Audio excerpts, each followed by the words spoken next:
Maligayang pagdating sa mundo ng Homeowners Association o HOAS, kung saan nagtatagpo ang pamumuhay sa komunidad at organisadong pagkakaisa.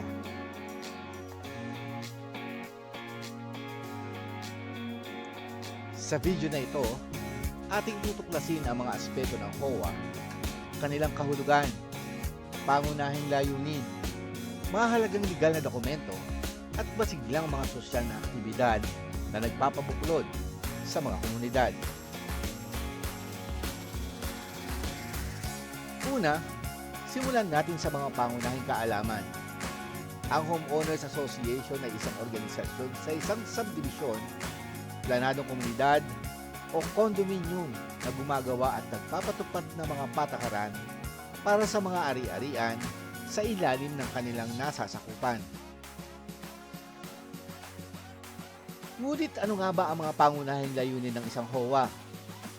Pangunahing layunin nito ay ang mga pagpapanatili ng halaga ng ari-arian at pagtiyak ng kaaya-ayang kapaligiran.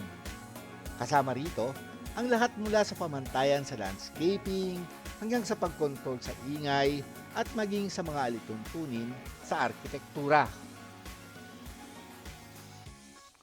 Ang mga HOA ay nagpapatakbo base isang set ng mga legal na dokumento.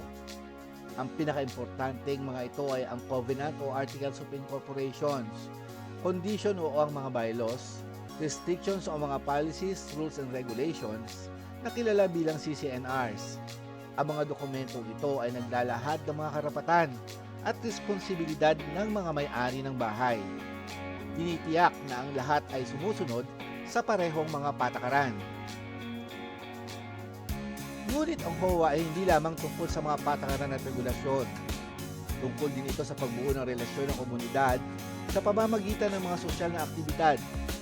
Mula sa mga parties hanggang sa pagdiriwang ng mga holidays, ang mga HOA ay nag-oorganisa ng mga event na nagdadala sa mga kapitbahay na magkasama, nagpapalakas ng damdamin ng pagkakaisa at pagkakaibigan.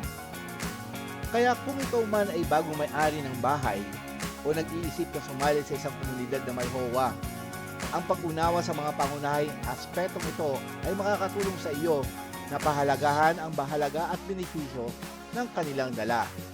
Samahan ako sa mas malalim na pagtuklas sa bawat isa sa mga paksang ito at alamin kung paanong maaaring mapahusay ng mga HOA ang iyong karanasan sa pamumuhay sa subdivision.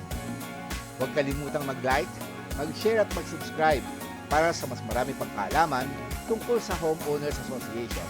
Kita-kits sa susunod